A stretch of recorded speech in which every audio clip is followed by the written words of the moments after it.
I should preface first that I don't know it in depth. Okay. I've been studying it quite carefully for the last 2.5 odd years. And there are 18 chapters in the Bhagavad Gita. In the last 2.5 years, I've only studied 6 chapters. I would say, be king in your market before you look outside. Yeah, so I think I'm very bullish on India and I'm very bullish on Indian creative talent. I will then therefore only put an expense when I'm really able to justify it. It's about कितना फैलाओगे आप, मतलब जितना फैला सकते हो उतना ही फैलाओ ना.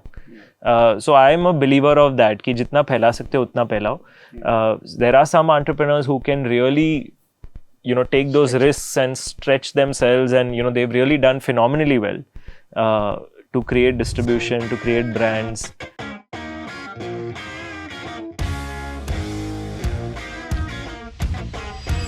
Welcome to the Indian Silicon Valley podcast. I'm your host Jivraj, and today I have with me a very fascinating guest. Join me in welcoming Harshil Karia, who is the founder of SCHBANG and the co-founder of Level Supermind. Thank you so much, Harshil, for joining me. Very excited to be hosting you. Thank you, Jivraj. Awesome. What a cool name. Indian Silicon Valley. Yeah. What do you make out of it? What I make out of it is a guy connecting the dots in putting together a very exciting country that is mushrooming into its next phase of growth. So the name comes from the fact that I felt I was fascinating over Silicon Valley, and I was like, India mein itna kuch ho raha hai, the innovation, the next wave of Silicon Valley is here, and I just got lucky with the name. But the reason that I'm very excited to be hosting you, by the way, is that this is the start of a new format for me as well. I figured that for the longest time I've hosted tech founders who've raised some amount of venture capital and have built product first businesses.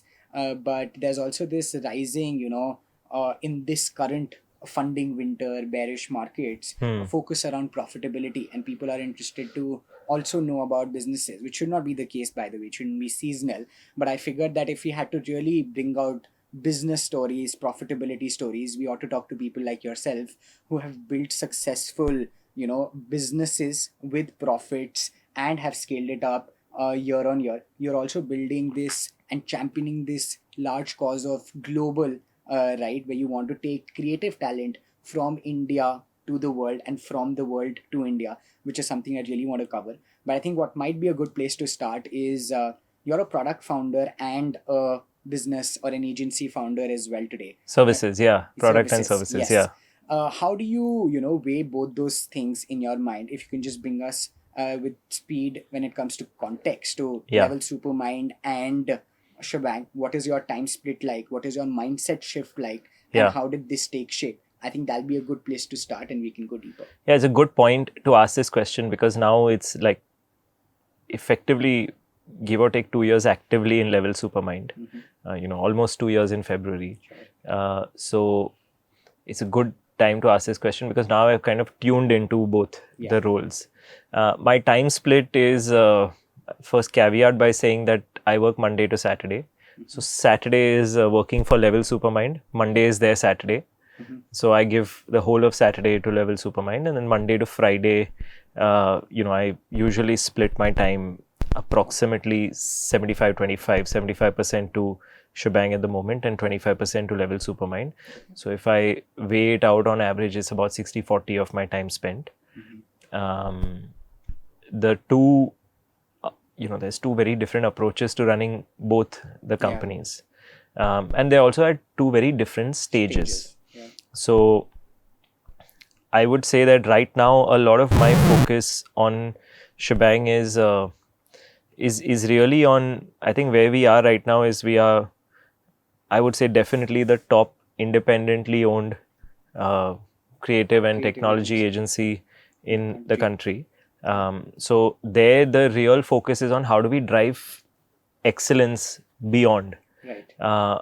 And it's a team of about 1,200 people. So how do you manage governance in and upgrade the systems constantly to manage that governance to make sure that you don't have unnecessary expenditure, you have resources working at their optimum capacity. I realize that some people will read it and say it's resources, but fundamentally that all the inputs that we give are working at their maximum capacity and being able to bring the fullest versions of themselves. That work is of the highest standard, that we now have a clear strategy for our international expansion. And let's not forget that India is the fastest growing market in the world. So how do we continue to serve the Indian market and remain on top?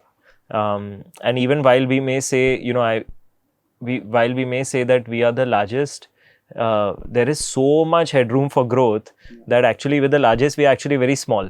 Correct. So it's not really, I don't say it with, it's a factual statement, but if you look at it in the overall scheme of things, there's a long way to go. Yeah, largest is too small. Right. So it's, it's an opportunity. And then with Level Supermind, I'm learning so much about building products. How to be, actually what is teaching me most is to be consumer centric, because a lot of our product development journey is built on the back of what we listen to consumers. We have a rule in the company that every member of the team has to speak to 5 consumers every week, come what may. So a lot of that really gives, and then there's a separate team which anyway speaks to consumers. A lot of that gives signals in terms of where to shape the product.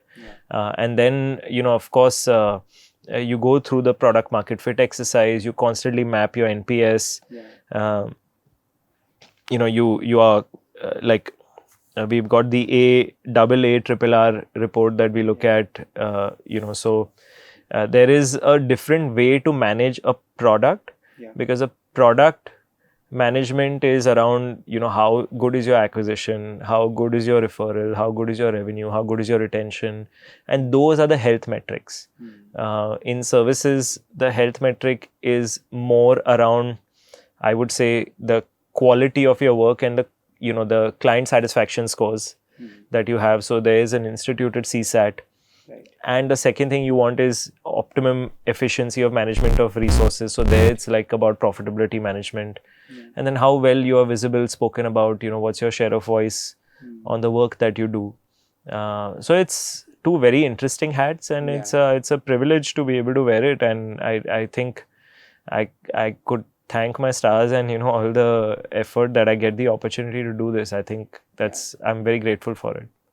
No, that's lovely to hear, because from the outside it looks like a steep challenge, considering that SCHBANG is a B2B business. This is a consumer first business. B2C products in something that you're building with Level Supermind need to have virality, need to have a certain scope of just inherent product building that may not be the case with SCHBANG in a services business, where the people or the delivery of service is the bottleneck. So I think looks very interesting. The commonality though, and I was very fascinated when I came across this, was both problems that you're solving for on SCHBANG and Level seem like something that you came across firsthand, right? Meditation, something that you are personally fascinated by, you want to solve for. And that's how Level Supermind came to being. And with your experience of your previous agency, you had a different vision in mind, which is where SCHBANG came into being. Do you think fundamentally as founders, it's important to strongly relate to the problem and only then solve for it? Or do you think it's an acquired skill where you can acquire the problem, develop empathy, and then solve for it? I think most founders can acquire, and develop empathy fast. And that's what makes a founder a founder. In my case, it so happens to be that I've encountered the problems and decided to work on those problems. There is a sense of emotional charge at the early stage, particularly, which fuels you when you have a linked purpose. I think if we just really, most founders who listen to your podcast would be fairly, above average intelligence and would be able to solve most of the problems that exist. I think when you are deeply embedded with a sense of purpose, it gives you that little extra fuel that you need to go that extra mile to be able to solve. And purpose often gives you the ability to think longer. Purpose often gives you the ability to, because you're able to think longer, take the longer risk. So I think to each his own, but in my case, I've chosen to anchor myself to build the life that I find worth living. And therefore to build the kind of companies that are enjoyable to build. I'm not sure if it'll stay like that forever, but I'm consciously making choices like that. Got it. But yeah, I think you've spoken about purpose a bunch of times before as well, and that shows in the work that you do, because then you're able to take a really long-term view of what you want to achieve. And that shows, I think, when you're personally related to a problem, it reflects in the work you do. Taking a step back, Harshil, I'd love to know from a creative and India lens Hmm. what you think about, how we've done as a country, right? Because you've spoken about this. If you look at, the BPOs and the services businesses of the country, if you take the top 5 Indian businesses, right, like the TCS and Yeah. other companies in the country, they're all like services companies, Infosys, TCS, who've done great in Yeah. the world, right? Then we are now seeing this product wave as well. We're seeing Freshworks, Zoho, all of these companies do really well across the globe. When it comes to the creative agency business, right, or the creative business in general, where do you think India is? Where do you think Shebang is in that scope of things? And how far are you in solving for it? Because I know you feel passionately about this. Yeah. So I'd love a breakdown of A, on a macro level, how do you see this happen? And B, on a micro level, how Shebang is solving for it. Yeah, so I think I'm very bullish on India, and I'm very bullish on Indian creative talent. Where is India on the larger scale of global creative services? Nowhere. You have WPP, which is British origin. You have Omnicom, which is American. You have Havas, which is French. You have Publicis, which is French. You have Dentsu, which is Japanese. You have Hakuhodo, which is Japanese. Where is the Indian entity? There is no Indian entity. And when we look at it from that standpoint, that is how big the opportunity is with the largest creative workforce in the world. So we have effectively sold ourselves to global talent. And, I mean, no issues with that. If you see historically this industry, what has happened is that, then there have been a few. So if you look at, RK Swami BBDO, which is one of the, they've just gone in for a rights issue on the stock market. Or you look at Rediffusion, which was run, they capped themselves out a bit. So they never went beyond a certain size. I think where Shebang is positioned uniquely is we run in a very entrepreneurial fashion. We've got a decent start with a strong base of 1200 to be able to now go to the next leap of 10,000 and then the next leap of 100,000. We are trying to build ourselves as fundamentally a services company for the new world. And we think that opportunity exists everywhere across the world. Why do I think that opportunity exists everywhere? Is because if you look at the global marketing landscape, there's a lot of Indians in high position who run marketing dollars for the large companies in the world. Right. And I'm not saying an Indian should work with an Indian just for the sake of it, but there are certain Indian values of, not to say die, this entrepreneurial nature, finding an answer at all costs, the curiosity, which you come on board with, the ability to really focus on craft, so I think it is now the next at least 40-50 years is the time for India to really shine on the global stage. So if we can be the platform that allows people to do that, then that will be an interesting journey to undertake. So that is where we are on the journey. We've set up a base in the UK, we've set up a base in the Netherlands, and we will soon go to the Middle East.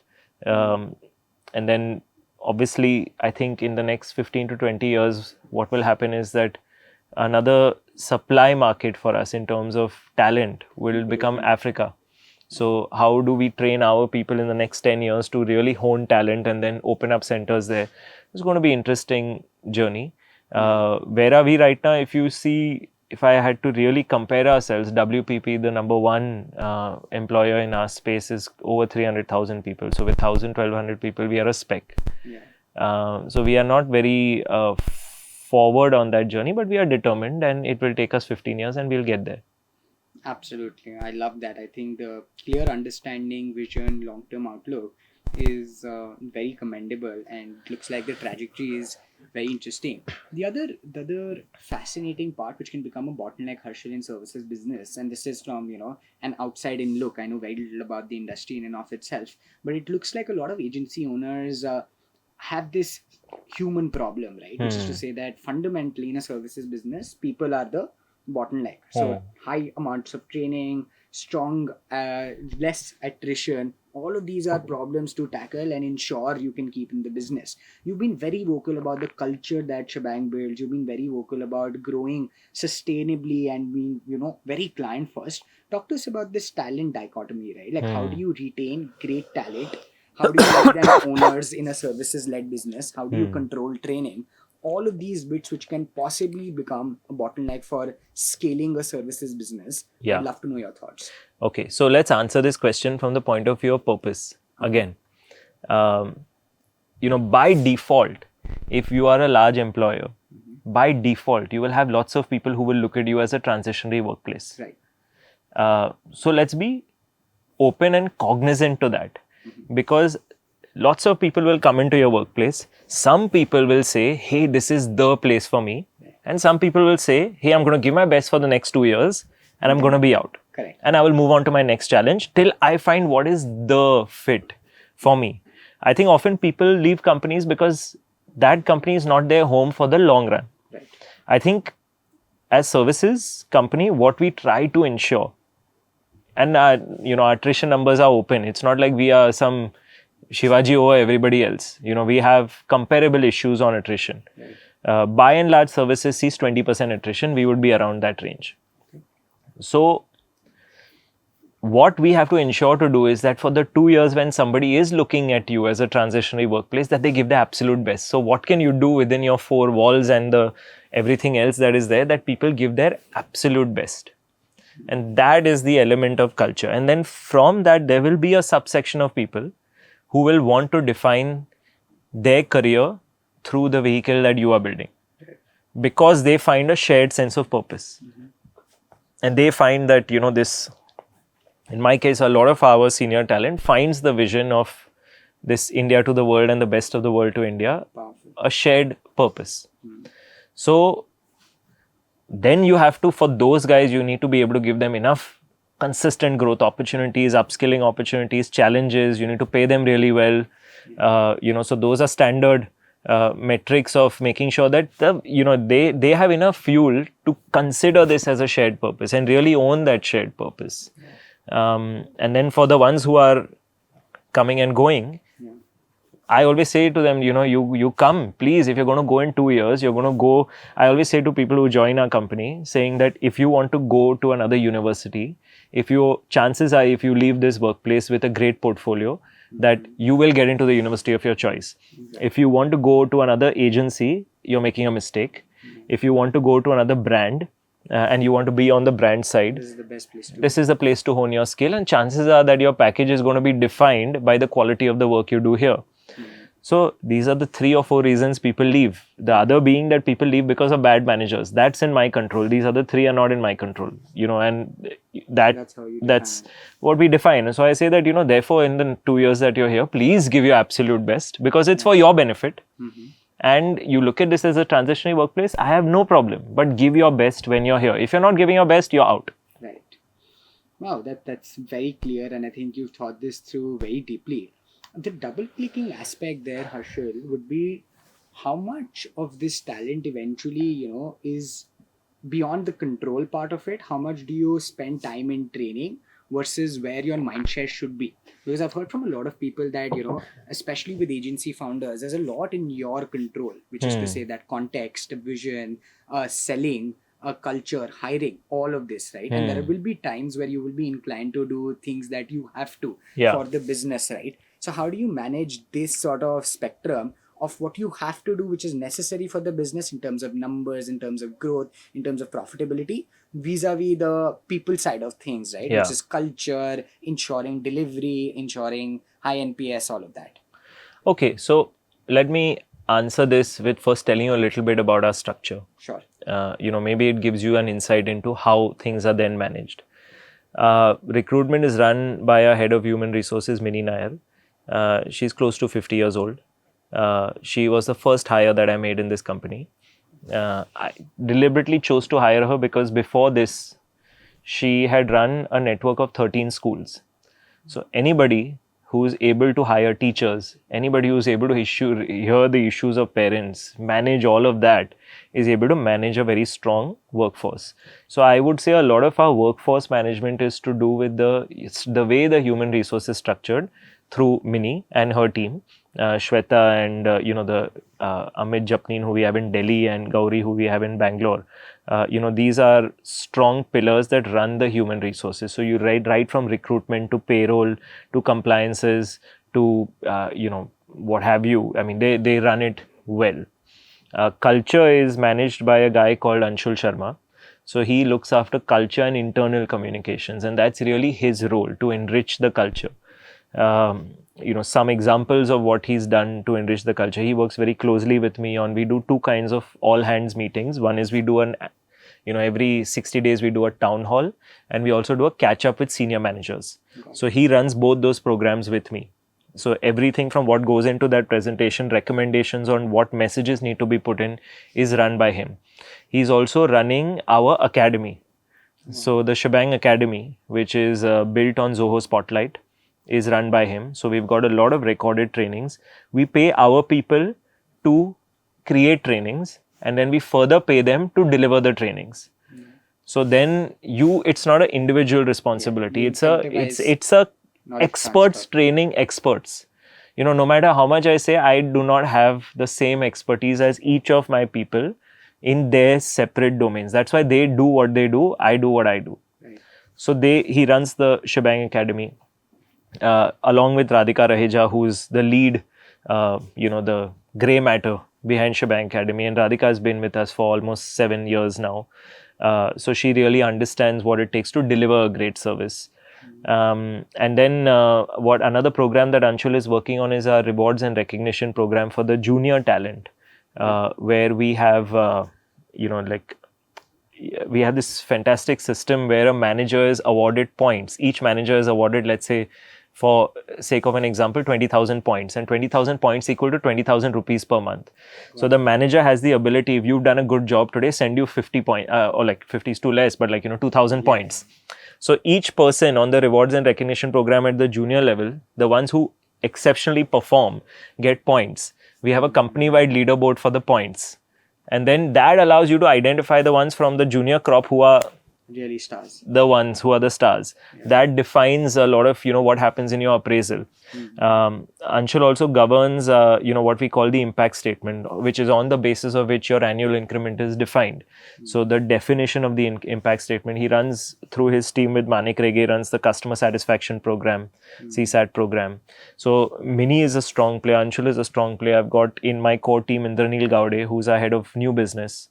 He's a shark. You've got to, if you speak to non-founders, he's one guy you've really got to speak to. He runs our new business team across all cities that we work in. And I often don't need to go pitch to new business because he's there, because he's got my back. And then I've got managing finance and operations. I've got Dhwani Jagasia, and in her team, Devanshi Zaveri, who really look at governed P&Ls and annual business plans for each of the business units in the company. And then we do a quarter by quarter business catch up to make sure that, hey, you've been given a business plan at the start of the year, which is kind of co-created with you, but also centrally run. And now how well are you doing? What's your report card like? Yeah. So they kind of run that program. Of course, I'm involved in all of these programs, but they run the programs. And then there's the business heads in each of the cities. There's the creative product, which is run by Reoman Patel, our Chief Creative Officer, who's got ECDs in Delhi, Manish Kinger, who's a very good guy. And then there's a ACD in Bangalore, Joshua. And then there's a ECD in Bombay. There's our NCD, National Creative Director, Aditya Mehendale.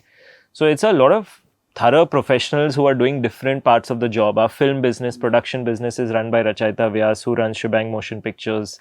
And on the creative side, we had one of our ex-SCHBANG Motion Pictures, Abhimanyu Balasubramaniam, who's now moved on as a creative director in the same system. Our tech is run by my co-founder Sohil.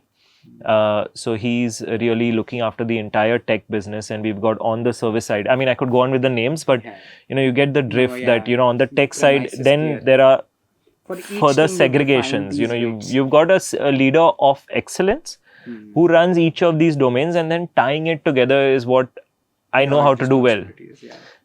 So, and you know, that's how things are run.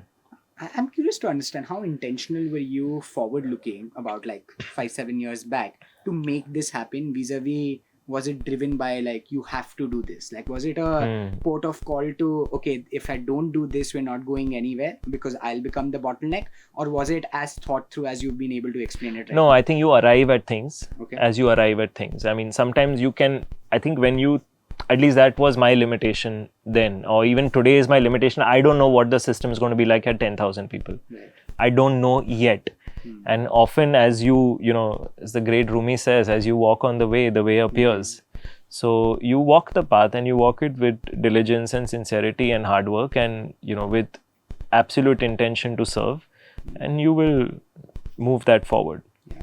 And across all of these folks, is there any one or two distinct features that you know you could probably highlight to understand how to hire leaders, right? Especially for such businesses, they could have been with you for a long time, but what was the really standout feature that made you give them the responsibility that they have today?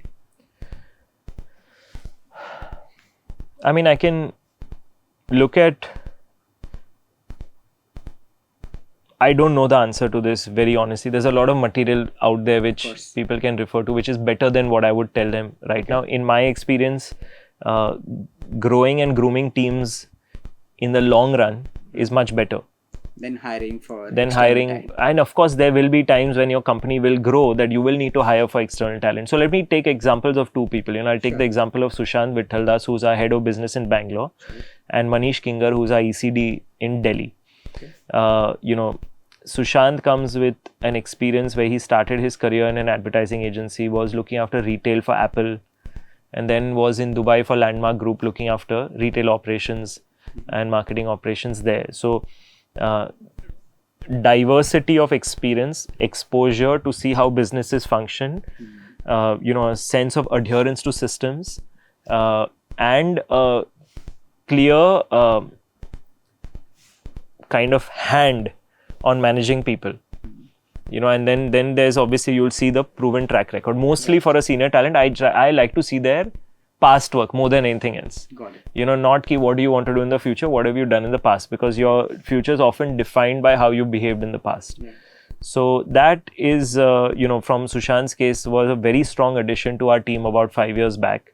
And then therefore looking after the Bangalore business and looking after that business in a very structured way. In Manish's case, you know, very strong creative talent with a desire to win at the global stage, burning with ideas, already came in day one with saying, I want to do these kind of ideas, has the track record to back it. Again, the past work. So I think I would put a lot of emphasis on the past work. Most founders and most people in hiring positions, I used to first ask, you know, have very long first interviews. Now I'll be like, because you gauge vibe very quickly. Vibe theek hai, so then you don't, that's your just first to let the person into the door. Then the emphasis a lot on the show me exactly how you did the past work. Talk me through how you did the past work and give me all your viewpoints, especially with respect to how you did your past work. Contextually explain. And then there would be a thorough assignment and then the stage after that. Fair. But I get the premise. I mean, I was just trying to gauge, you know, how much of this can you really perceive or like forward plan versus how much of this do you have to react and then urgently hire, because that I'm guessing is not the most proactive way of doing this anyway. So that was the premise. But no, very, very helpful. And I especially love how you've been able to reference individuals with name and point out their contributions. I don't think I've heard many, you know, founders do that because of a paucity of time sometimes. But I think that's really commendable and goes to show the kind of leader you are. Thank you. One thing that I really want to understand is, and I'm guessing you are, you know, familiar with news, tech news, venture news, and I'm sure you read these things, right? You know, EBITDA negative, right? Flipkart is still EBITDA negative as a company. Other tech companies are as well. For somebody who runs a business with, you know, 3-digit crores in profit, 200 plus crores in revenue, and then, you know, some 20% plus in EBITDA, how do you weigh what the tech world does when it comes to business and cash flows versus what you do? Do you ever think of it as a trade-off of not having enough growth capital because you're a services business, or does that never cross your mind? That's one on a micro level. Vis-a-vis, what do you think about the general tech world, which does employ a strategy of burning immediate, like short-term capital for long-term growth and profitability? What are your thoughts? I think for the services business, we have to run the way we run. Okay. There is no other way. We can't, because services fundamentally is about more contracts, more people. Yeah. You can increase the efficiency of those people, but effectively the way negotiation capital is not the works, and bottleneck. the capital is often not the bottleneck. Raising money to scale a services business is when you've really been able to really stretch out the ability to run on your own. And then often, you raise capital either to crunch time, or you just, effectively to crunch time is the only reason you'll raise capital in a services business. So because I know कि time बहुत है, चलेगा, and we are growing 45 to 50% year on year, उससे ज़्यादा आपको क्या चाहिए? Right. So yes, maybe at some point in time, and that I am right now working on capital planning for the future, whether that's 5 years, 7 years from now, in terms of when that capital is raised, we will see. Right now is my learning period on that, so I don't know enough to comment. Okay. What I will say is that I bring the same philosophy into my product business. Okay. So I run my product business that we have to break even every month. Yes, to build the product, there was a need for an initial investment. To build the product, you need to kind of set the ground rails, and you need to make sure the product is worthwhile bringing into the market. But once it's in the market, you sell on day one as if it's any other day. So that brings a high emphasis on sales and distribution, and that also helps balance out your judicious nature on cost. So I will then therefore only put an expense when I'm really able to justify it. It's about कितना फैलाओगे आप, मतलब जितना फैला सकते हो उतना ही फैलाओ ना. So I am a believer of that, कि जितना फैला सकते हो उतना फैलाओ. There are some entrepreneurs who can really take those risks and stretch themselves, and they've really done phenomenally well to create distribution, to create brands, sometimes create personal brands. So people have done that. My philosophy is spread how much you can spread, and over time, once you spread how much you can spread and you start getting good at that. So in Level Supermind also we have this focus that we need to be at break even every month, and we are at break even now since January till September. So we launched in September last year, and it took us 3 months to reach operational break even. So that was a mindset with which we operated, and we reached the break even, and then we're continuing to invest further, and therefore continuing to remain break even, and the product gets stronger and stronger, company gets stronger and stronger. So it is, I guess, that balancing act is the balancing act of any business. Now that is how I like to run my business. Do I have a viewpoint on how the others operate? I don't know if I'm qualified enough to have a viewpoint on that. I know what I know, and that's what I operate on. Fair. Makes sense. I think I have one final thread to understand this scaling up journey of SCHBANG, because I think that's the pressing thing. A lot of people are able to start, not a lot, like a reasonably amount of people have started agencies successfully, but to grow one to the scale that you have is a decently tall ask. I want to understand this international piece, right? Where in the journey did you realize that it's time for us to go international, and what was it regarding selling services globally that you have learned distinctly that can help future agency founders? That'll be super helpful, Harshil. Maybe you can ask me this selling skills distinctly internationally. Maybe if we have the opportunity to meet 1.5-2 years later, I'll be able to add a lot more depth to it. Okay. Again, right now it's I'm at a nascent stage. I don't know if I can answer with authority very clear, tangible things. I'm in the journey. I am selling. Makes sense. And I don't want to attempt to sound pompous on things I don't really fully have not really creamed. Okay. To answer the first part of when did you see the fact that the opportunity exists, 2-3 signs I looked at a lot of my clients. They were getting transferred internationally because either they wanted the CEO role and they weren't getting the CEO role, so they went to head a region marketing. So I said, hey, I have a relationship here, right, but I don't have a presence there. That's one. Second is that a lot of the multinationals work in a very aligned, integrated way. So if you do work well in one market, chances are that you'll get good word of mouth in another market. right. But if you don't have the ability to serve in that other market, you're not going to get it. So these were the two main reasons. The third, but probably the most important reason being that, and I had this discussion with Sir Martin Sorrell. I had a good chat with him about 2 times, long chat. And when I saw his view, he looked at South America and India as really supply centers. South America for the flair on design talent and India for the quality of service and the tech talent. And when you have somebody with that much clarity looking at it from a parallels that way, I'm saying I'm sitting in that supply talent. Yeah. So I'm actually best poised to make the most of it.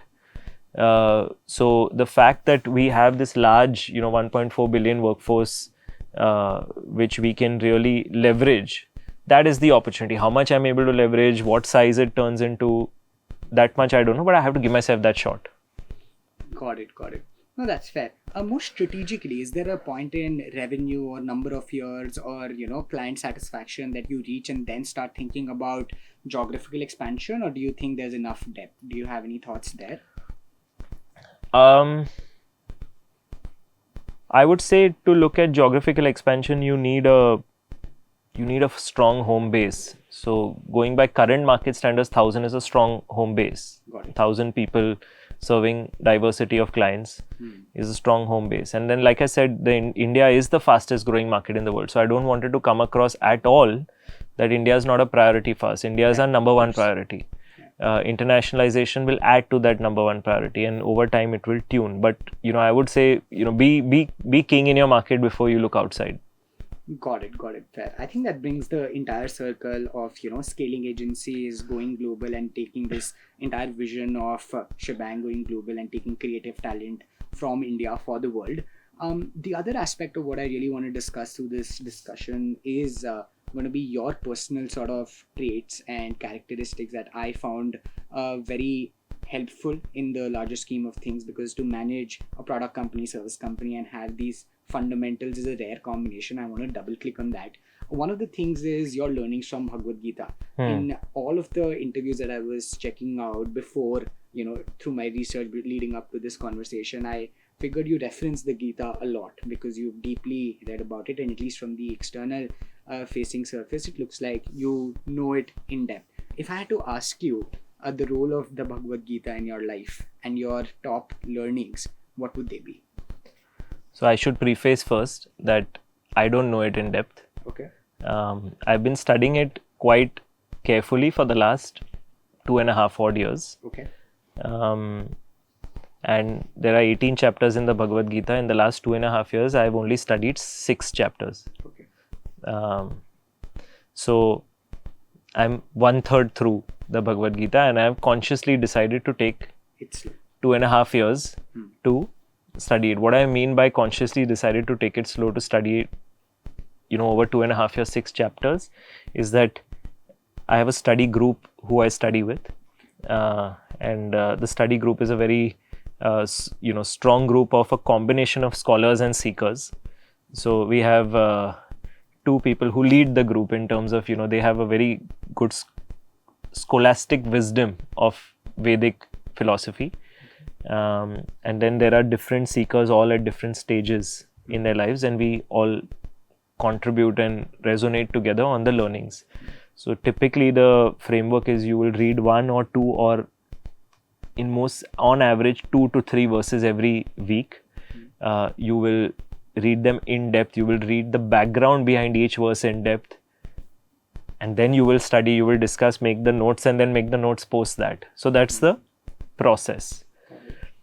I think the 2 or 3 things that I would have taken out from the Bhagavad Gita is very early on in chapter 2, there is the concept introduced of Swadharma. So Swadharma is basically my dharma and therefore my service to the world. So what is the unique role that I can make in larger service to the world? And each one of us, if we deliver to our maximum Swadharma, the world will reach higher, because we are all contributing the best of what we can do. Like you are here contributing the best of what you can do, which is at this point in time you feel there was a calling inside you saying that I want to be able to connect the dots on this Indian Silicon Valley. So each one of us playing our role at the maximum capacity with the maximum input is our responsibility. The second is the concept of detached, dutiful work. So work with maximum duty with detachment to outcome. So yes, and that doesn't mean you don't chase a growth. That doesn't mean you don't benchmark. That doesn't mean you don't measure. That doesn't mean banjare raho. But it means even despite that, if the outcome doesn't come your way, you continue dutifully towards your outcome. Not towards an outcome. You continue dutifully towards the cause. Yeah. So that's the second thing that I would have learned. The third is the interconnectedness. There is a very beautiful passage in the 3rd chapter where there is an example of how the interconnectedness of the world works. The rain comes at the right time, the plants flower at the right time, giving fruits to us at the right time, and then the circular nature of the world. So how each one of us is really connected to each other, interconnected, and therefore what can we do in service of each other with every action, and that takes us therefore to perform from a mind space which is of the highest level. So there is that would be the third. I'm thinking also about the aspect. I think the other thing that if I had to put relevance to this particular conversation,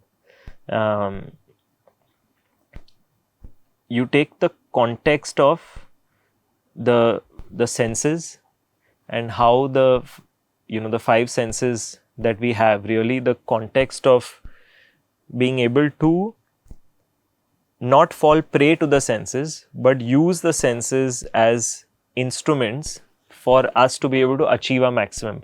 I don't know, this is a little too fuzzy and broad, but there's a reason on the main picture you have the 5 horses by the charioteer, Shri Krishna, who's holding the 5 horses, and to really move forth towards your purpose or towards your Swadharma, you rein the horses to really move forward in that direction. So I often see it as like, if you can turn yourself into that way, you use your senses for where you want to take the world through your work and your contribution. That is the best way to manage oneself. There's a lot of other I could keep going on with this, because there are a lot of other sub things about the 3 things that you need to surround yourself with: Shastra, Sangha and Sadhu, and 4th being Swadhyay. So Shastra means you read, you study the right things in the world, and that may be the scriptures, or that may be things which actually you read and take you to a higher place. It could be like, I'm reading Hit Refresh right now, Satya Nadella's biography, or like pre-biography. And then the Sangha, the people you surround yourself with. So how do you, who are the people who are your core circle? Then Sadhu, or, so Shastra, Sangha, Swadhyay and Sadhu. So Swadhyay is also your own meditation practice and your own practice of stilling yourself, stilling your mind. How do you use that? And then how do you learn from those who are more qualified than you, and then constantly therefore raise your standards. These are, I mean, every week there's some new interesting nugget that comes out. Yeah. But this is what it is. This is very, very insightful. I think I don't think I've heard in this concise of a form the impact of what Gita can do. I have a quick follow up on that, right? Was there any prompt for you to start reading the Gita in depth? And B, how much of this comes to contextual use and actual sort of practical application, right? What is the effort that goes beyond understanding and learning about what the Gita teaches? How much of this is like putting it into application? Because very often, like especially in this world, there is an information overload. It's very easy to do something, learn about something, very difficult, reasonably difficult to actually practice it in life. What are your thoughts there? Yeah, I think I'm trying to practice it on a day-to-day basis in terms of what I'm imbibing. Okay. So, right from being clear about what is my purpose to being clear about that even despite this, I don't matter at all. So with that humility to function within that paradigm, to be able to create a framework for maximum service to all with a detachment to outcome. There are times, like right now I can say all the good things, but there are so many outcomes which don't go your way. And then to continue to serve towards those outcomes, to collectively raise the standard of the people I am surrounding myself with. Also, if I talk about the sadhu in terms of the mentors, surround yourself with the mentors. The Shastra I'm anyway inculcating in my everyday, and then you seek more. And Shastra, even within the subject matter, you have Shastra. So you could, Bhagavad Gita is not the only Shastra. Then within search or within media or within technology, I'll have my Shastra or I'll have my sadhu. And then therefore the Sangha and the Swadhyaya in terms of like the purpose or the practice of everyday life. The seeing the interconnectedness between, often you're orchestrating things. So seeing the interconnectedness between things. I mean, I don't know if it's able to answer like in a very... No, I meant to further just double click on what is the conscious effort that goes into the application vis-a-vis the studying, right? That was my... I think it becomes a way once you study, anything that you study, and if you truly study it with your heart, then you ought to practice it. Yeah. Get better at it. Fair. That's super interesting. The second dimension, and now you have a company on top of it, is meditation, and that plays a crucial role in your life. You've again spoken about this in the past at public forums as well. But I want to just understand there also, right? The role of meditation, like what prompted you to start meditating, the impact it has made on you, and also and this could be a myopic viewpoint, but I don't think too many of us have the ability to practice it or have started already practicing. Of course, you're solving for the very same problem via the product level, but on a more fundamental basis, what does the science of meditation mean? And then how does it translate to people, and why do not enough people practice it? I would love a deconstruct of this entire bit from your end. Superb. So we are now moving Level to a mind performance app, not purely a meditation app. Got it. So if I just take a step back, what we've got on Level is we've got a wide variety of meditation practices. I would argue that probably the widest variety of meditation practices in the world. Okay. We've got specific workouts designed for mind-muscle connection. Okay. We've got a product for good sleep, where we've looked at sleep and we look at Yog Nidra techniques for midday rest. We've got a journaling product which prompts you to be more aware about your everyday. We've got an affirmation product within the cell which allows you to say stuff out or record yourself saying stuff out and awards you for saying it correctly. So all of that is bundled through a layer of gamification. So that's what we've got fundamentally in the product, and that's why we're looking at a mind performance product, not a meditation product. Not a meditation alone. It's a subset of mind performance. Okay. And we've got also now coming very soon, we've got mind performance games coming in. Okay. So you got whole category of mind performance that we want to be able to create. And the now what you'll see now on the product, if you have the Android version and soon the iOS version in a couple of days, is we've also got an AI side-by-side assistant walking you through your journey. So if you meditated on one thing or you did with one particular workout, it'll prompt you saying, hey, by the way, I want you to think a bit about this. So that's a little bit about how we are building the product. Sure. This is mind performance. Now, when I come to meditation is a very big part of mind performance because it is scientifically the best way to increase the capacity of your mind performance.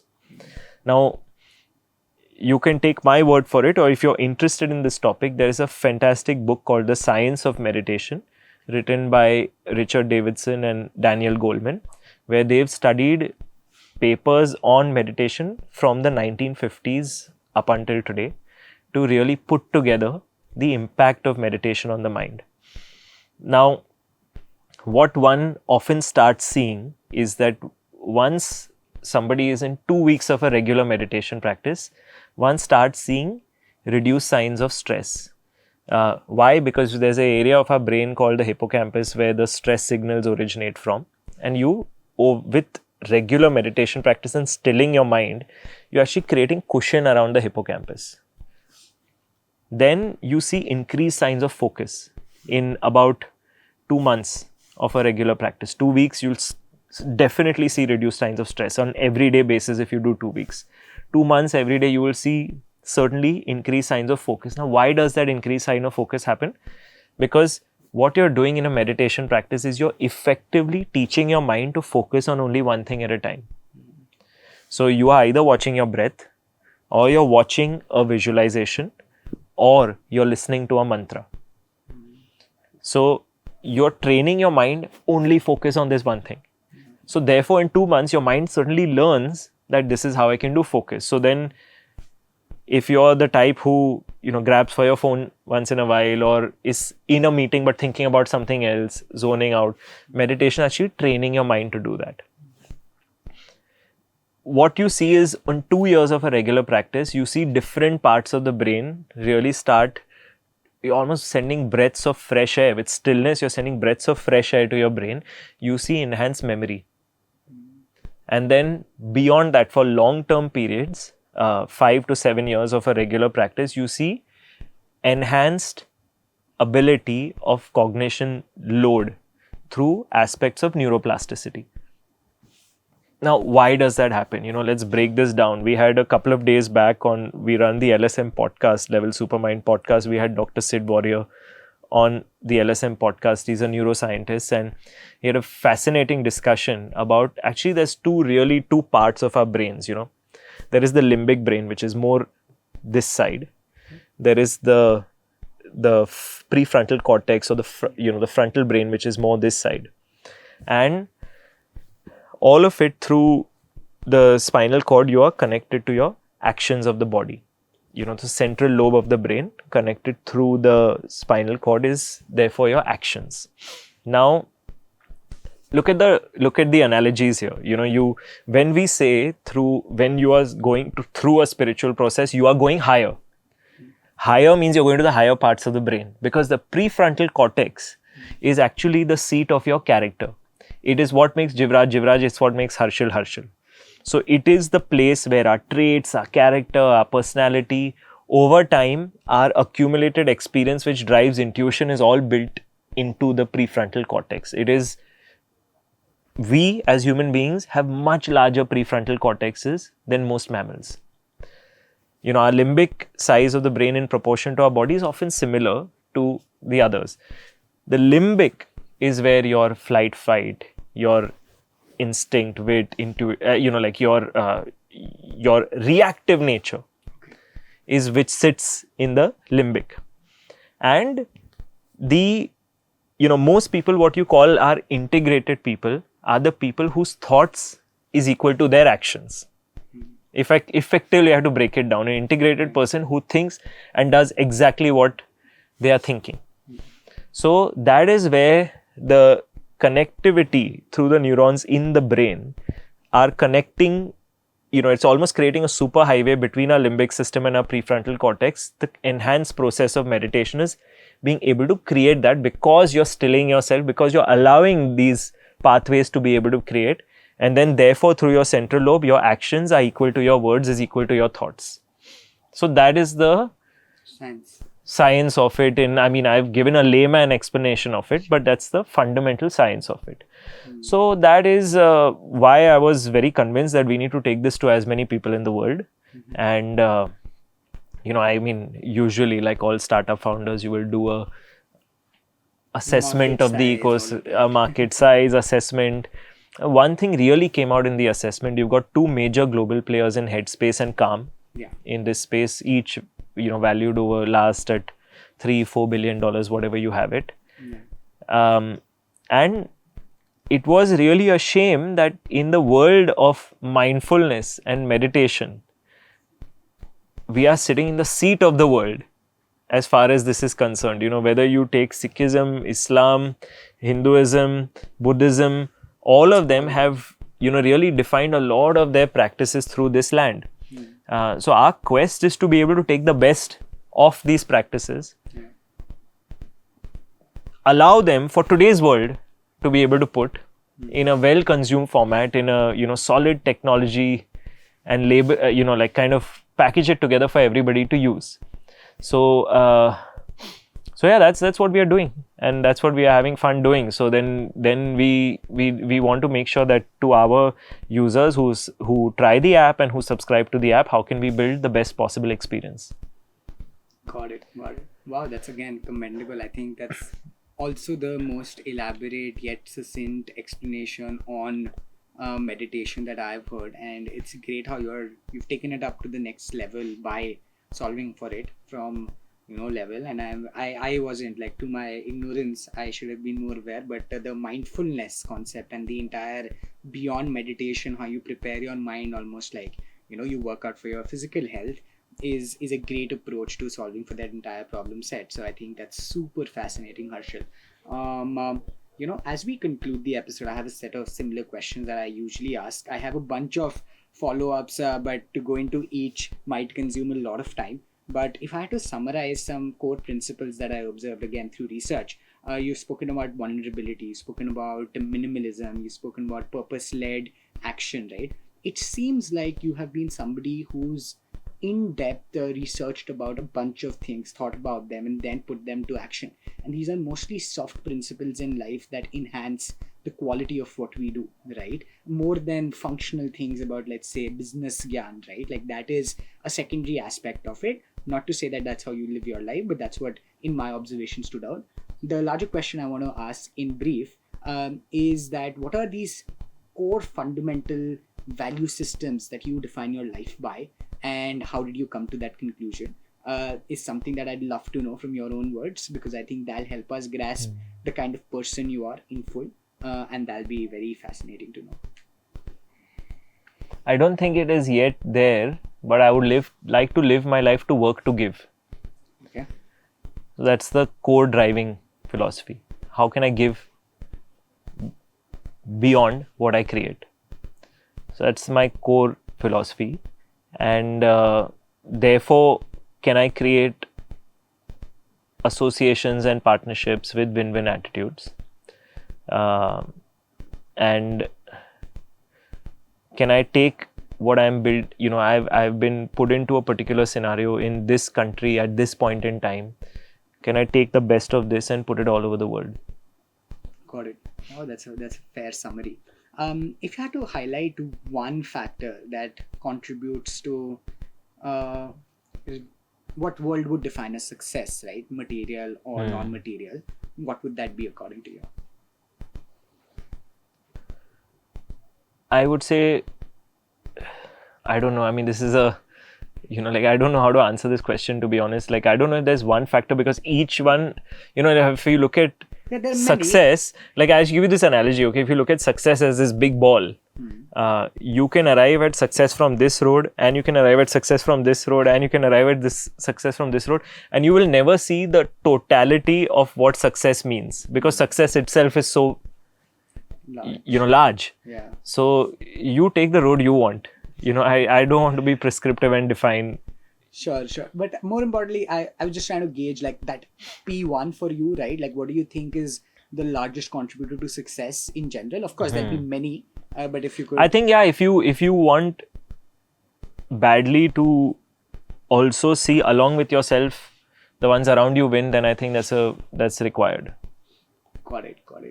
What does a sense of flow mean for you, and when are you in the best sense of flow? I'm in the best sense of flow early in the morning, usually. Sense of flow means thoughts, ideas coming really from your core, which will then drive where you go with it. In a world where startups did not exist or businesses did not exist, which basically means, let's say you couldn't be the founder of SCHBANG or Level, what would you end up doing? I think I would be... what would I do? I would be working in either of the companies, I think. I'm naturally gravitated towards both these spaces. Got it. I would maybe... something else that I would be doing is devoting most of my time to public service. I've been attracted to being a farmer at some point. Wow. So, it would be that, or maybe I would be, another pet peeve I have is I have this pet peeve of riding bicycles. So I would probably work towards, long distance cycling. No, I would actually work towards making cycles of compulsory form of urban commute. Wow. So if I had to really I think if I had to do something else, spend my time doing that, because I think there's so many related impacts of it, which is to get more people from cars onto bicycles.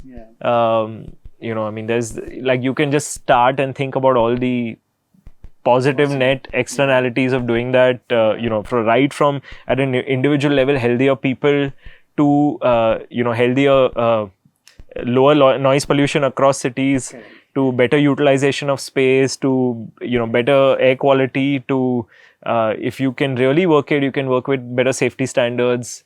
That's an interesting one. Oh, very, very cool. And I often ask this question. So thanks for asking me this question. I would devote my life to this. I would devote my life to driving public policy to get more people off the road in cars to on the road on bicycles. Very cool, very cool. I usually ask this question to maybe just wonder out loud, right? Like what that hidden passion is that you would have liked to pursue. But of course, you have a purpose in life, which is why you devote yourself to that instead. And by the way, just so, to this, what I would do, I'm following is in action. So it's been about 5, I would say, 1.5 years. Okay. You've been now to Bombay how many times? 4, 5.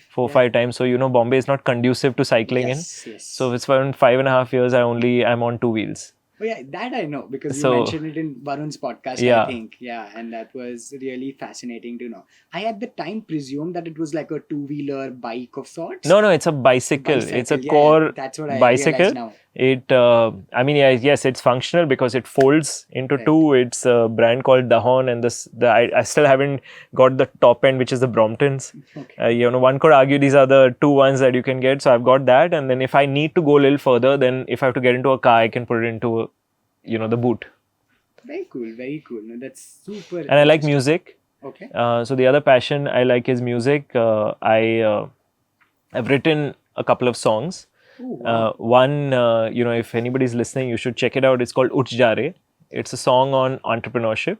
Okay. And I think I did see this on Instagram someplace. Yes. Yeah. So it's a song written on entrepreneurship. I think now it has a close to 1 million views, that one. And it was written, I released it 3 years back on World Entrepreneurship Day, which is 21st of August, which is one day before my birthday. So I released it then, and I wrote that song to really encapsulate the journey of an entrepreneur. And now this evening I'm going to record my 4th song, my 4th original, which I've written and composed. It's called Aina. So we're looking forward to it. Yeah. Wow, where do you find the time? Aina is actually, Aina, I did the scratch last year on my birthday. So it's taken me time. 1 year, 1 month to really arrive at the place with the song where I feel confident enough now to go and record and put it out. So, I mean, and if you think of it in the total scheme of things, it's 4 songs in, so much time. So it's like when I'm just hanging with myself or I'm doing my music practice and something will come to me, a thought will come to me and you will want to express it. Yeah, although I meant in the broader scheme of things as, of course, a rhetorical question, because I mean, it just seems it's very easy to see from the outside and be like, you're doing so many things, but it's actually very channelized towards bringing your mind to work and like really putting your thoughts to action, where you enjoy all of this evidently. I have a couple of just very quick final questions, Harshil. One of them, like, this is a more light-hearted one, but if I had to ask your friends without you being in the room, how they would describe Harshil, what would they say? They would say, one set of friends would say PR, image management. One set of friends would say बहुत बोलता है.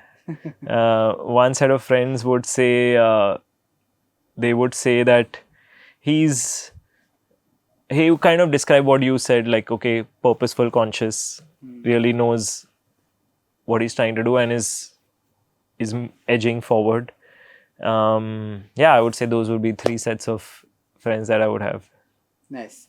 This is somewhat repetitive, but I usually ask this as a way to, maybe like understand what you really, really wish for. So if you could grant one wish to everyone, right? Every citizen in India, let's say, what would that be? I know you mentioned mobility, but if there could be something else that you deeply feel about. Yeah. Vibrancy, exuberance, and the zest for life. Like today I was cycling. Actually, it's so interesting that you asked me this, because today I was cycling to my first meeting and I was looking at people on the street, and sometimes you see on the face, the kind of exuberance you have right now. Yeah. You don't see that on every face. Yeah. So if I had the power to request for a gift for everybody, I would request that. Like, let everybody find their Swadharma. Very powerful. Very powerful. Awesome. I don't know what would be a fitting end, because this has been such a diverse and interesting conversation, but let me give it a shot. It's probably stereotypical, but I often ask this to understand in hindsight what the most important learnings are. So if you could go back to the Harshil, of the past, on the day you started SCHBANG, what would be the things you would ask yourself from the past to keep in mind? Maybe some top 2-3 learnings, just to gauge what the most important and pivotal moments have been and what they've taught you. So if we can end with that, I think that'll really summarize your motivations and business learnings that combines the essence of this conversation. I think if I had to really look at the biggest learning, it would be that your life is a set of consequences that have made you arrive at this very present moment. So if that is the case, really pause and reflect what has brought you here. Stand in this moment and see where you want to go. And as you see where you want to go, that's the first step to determining your next step that you would take to see where you'd want to go. So if I had to really break that down a bit more, most of us where we are, we don't really learn as much as we want to from the past with detail. Yeah. And that's a process of really going into things. Okay, why did this happen? Okay, then what happened because of this? What was really going on when I did this? So that moment to sit by yourself, peacefully reflect and learn from your biggest teacher, which is your own life, to arrive at the current moment, and then see that, okay, now that I'm here, where can I take it? I can take it there. Cool, I can take it there. This is my next first step. Wow. That's amazing. I think that's so powerful. Talks about, I think, just briefly reflection, right? I think, and very underrated again, yet so powerful. Thank you so much for mentioning that. This has been great. I think I was expecting a lot from this conversation, and I can assure you that I've come to the positive end, taking back so many reflections. At many points during the conversation, I would have loved to reflect myself because there were a lot of thoughtful things being mentioned, and we've covered the spectrum of your personal learnings, characteristics, and how to grow and build and scale an agency to the level that you have with SCHBANG. Thank you so much for being on the show and for being very generous with your insights, time, and just general energy and persona. Thank It was you. a pleasure. Thank you for including me in this. And Awesome. good luck with connecting many more dots. Thank you so much. Thank you.